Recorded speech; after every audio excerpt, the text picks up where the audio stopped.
guys, so welcome to another Remembering Forgotten Memories episode. This one isn't so much a single occurrence or anything, it's yet another one based off of a computer game. I know, so many of these are based off of like video games or computer games. To most people, they wouldn't mean that much for me. Games are a large thing in my life, so just saying. This one, a lot of you who watch this channel are probably too young to even remember it being a thing, and those of you who are old enough probably didn't play it because, I mean, with the exception of the first game in the series, which is the one that I'm focusing on here, I don't think it got that much commercial attention.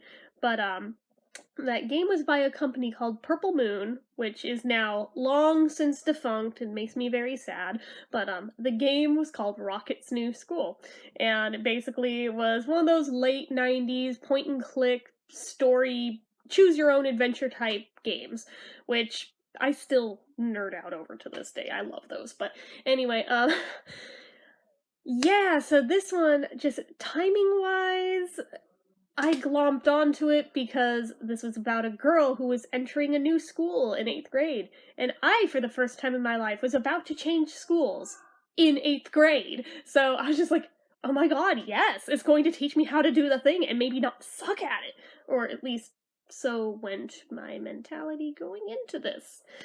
Did it play out in reality like that? Not so much. But, yeah, I don't think it helped me at all in real life. But, yeah, Fry's Electronics, I saw, like, this big box game, big purple box, which caught my eye right away, and it came with a doll and a mini backpack, and most importantly, a lip smacker. Never mind that it was grape, didn't care, it came with a lip smacker, so I was on board, because I'm me. But, so I was just like, oh my god, Daddy! I want to, even though, yeah, I was in 7th grade and still calling him Daddy, I don't care. I still call my dad Daddy, alright? So, but anyway, yeah, on this particular day, he felt generous and let me get the thing for no great reason other than, yeah, sure, why not? So, usually I had to wait till it'd be like a birthday or a Christmas present, but this particular day, he felt nice and just let me have the thing.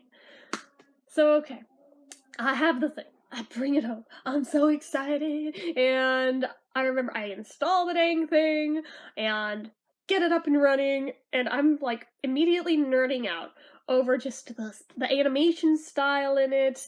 I mean, it looked very similar to the style of My Doodles at about that age. The only difference is that the way they colorized it looked like it was done with watercolor paints, which we all know is not my forte. If you follow my social media channels aside from this, you know that I am not the greatest with watercolors. I am still trying to learn how to make watercolors work and not make a mess and not suck at them. So anyway, that aside, I just was like immediately drawn in and wasn't too far into it that I had to stop for dinner, and it like broke the immersion. I was like, no, screw it. I'm gonna start over after dinner. But now I was like, it's serious business, because this is like a treasure trove of knowledge. So I literally went and got a freaking notebook. I am not even joking. And a pen, and I went like full-on Ghost Rider style, because I was a nerd for that show too in the 90s. Anybody else remember that? I cannot be the only one. But, yeah, I didn't have cable yet at home, so I was pretty much stuck with my PBS shows. But, anyway, I miss Ghost Rider. Does anybody else miss that show? I miss that show. But, anywho, I'm sitting there, like, literally charting out flow charts of the different options and what happens if you take that one, and then from there, the flow charts of the options, and I'm thinking, eventually I'm gonna map out the entire game so I can get the best possible playthrough in the whole thing. And then after getting the best route, I'm gonna take the worst one possible, because, in this game, every choice you made affected the storyline and changed it, because it was a choose-your-own-adventure thing. So this became a full, huge thing in trying to make this be a thing. And then I found out about the little hidden locker things, and, like, the teacher's mailboxes that you could rifle through, which total invasion of privacy if this were in real life. And definitely may have lived that out in real life in high school one time when nobody was looking, just to see if there was anything that fun in real life, and there definitely is not. But, yeah, it was just boring crap when I did it in real life, and I very nearly got caught, and I don't know what would have happened if I had gotten caught doing that, but I didn't, so yay. But, Yeah, and it was a much larger inbox thing there. It was like the size of an entire wall in my high school. But anyway, back to the story at hand. So I'm sitting there charting out this whole thing. My dad's like, why can't you just play games like a normal kid? Why do you have to turn everything into serious business? And I was like, because I'm me. I don't know why. Because I want to have a good first day of 8th grade, Dad. I have to take notes. I have to know what to do. I have to know how to dress. More importantly, have to know what to do. And what to talk to people about. And how to make friends. Because I don't know how to make friends. Yeah. Going into 8th grade, that was literally a thing I was saying. To this day, I still feel like I do not know the proper protocol of how to make friends. Friends kind of just happen.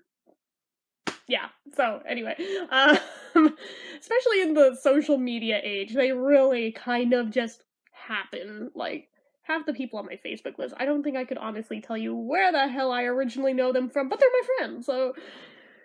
But yeah, this was like 1998 we're talking about, so. Anyways, there's a good portion of you guys that probably weren't even born yet when this story was happening. I feel really old right now, but yeah, true to form, I actually based my first day of school outfit, or was it no, it wasn't even the first day of school outfit, it was the school orientation outfit, and, like, school pictures outfit, off of that frigging game. Wish I were joking, I am not even joking. And it was just bonus points that this girl kind of had the same haircut that I did too. The only difference was she was a redhead, so obviously she was better, because in my world, still to this day, the best thing you can be is a redhead. I think they're just the most gorgeous people to walk the earth. Just facts. So anyway, yeah, I was kind of jealous I didn't have that going on, but I had the haircut, so that's half the battle, right? Right, so. Oh my god. But this was just the first game in a series of games that I very desperately wanted and never was able to have. Which leads me to wondering, if I could procure copies of these games, which would not take much, I bet I could find them for like a penny on Amazon used at this point. But, or pennies, regardless, because nobody freaking plays games from that old anymore. But, I wonder if in compatibility mode I could make them run. But I kind of want to know going into it, for sure, before I throw money at it, whether or not they'll run. I know that there's some people who've done basically walkthroughs on YouTube with it, but it's not the same. It's point and click, choose your own adventure. I want to click the things. I want to be in charge of it. I want to be able to make all the decisions I want to do. I know one channel did it with the first game, but it didn't include, like, the locker screens on every turn, which I always freaking went through, and the backpack stuff, which also changes on every turn.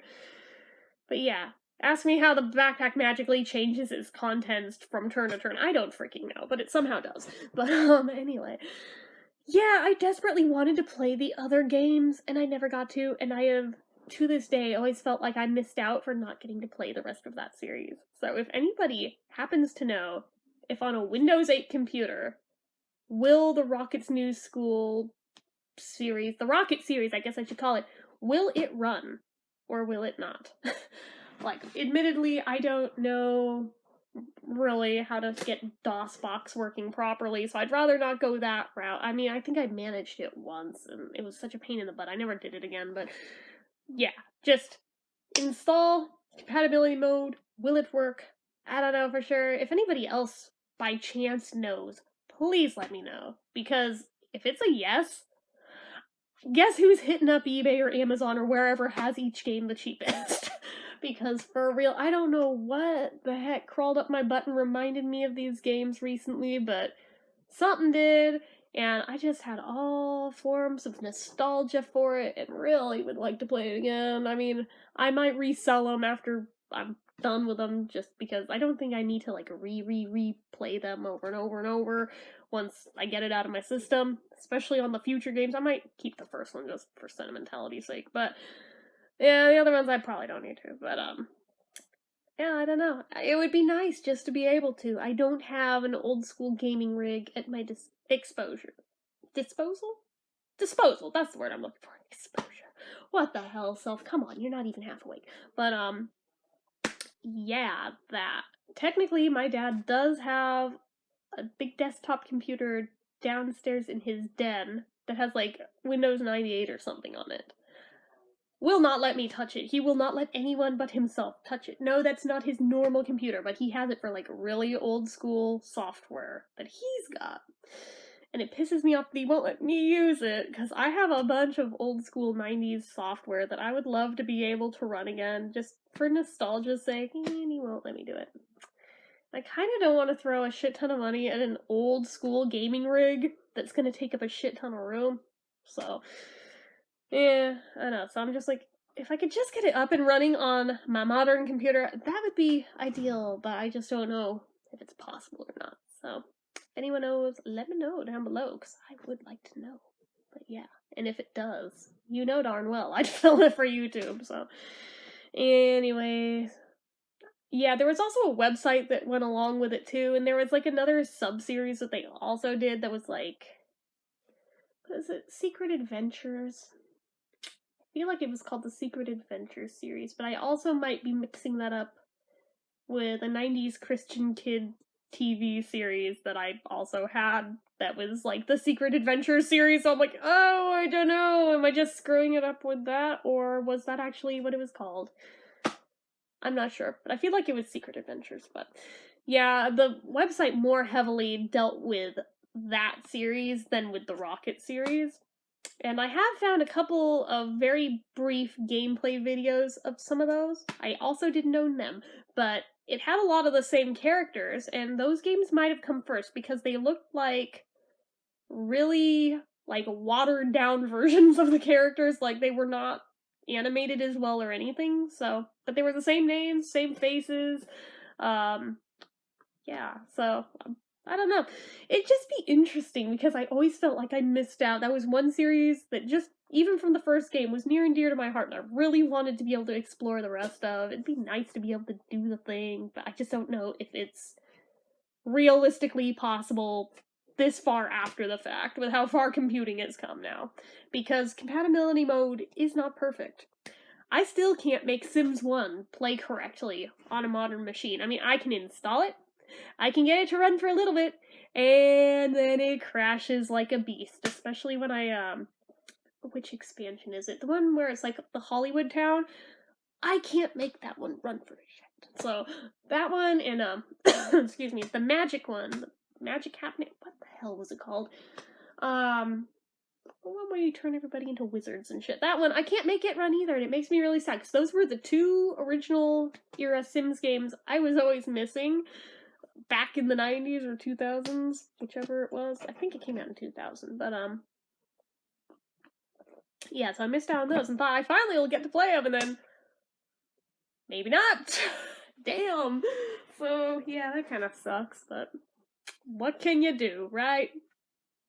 Anyway, I can't make Sims 2 run correctly either. It's all squashed, like, I can't forget if it was weirdly short or weirdly skinny, but the dimensions are all off.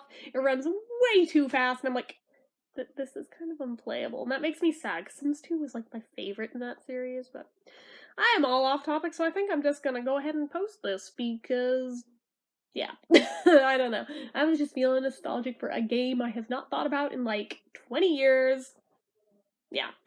So, anyways, does anybody else remember it? Probably not, but if you do, let me know down below, because I feel like I'm the only person who remembers this freaking game, even though YouTube tells me differently that I was not the only one who had it. But yeah, so anyways, if you like this video, go ahead and hit the like button. If you're not already and you'd like to be, click subscribe, leave comments down below, and if you like what I do here on this channel and you'd like to help support it, donation link, as always, is down in the description. Anyways, till next time, bye!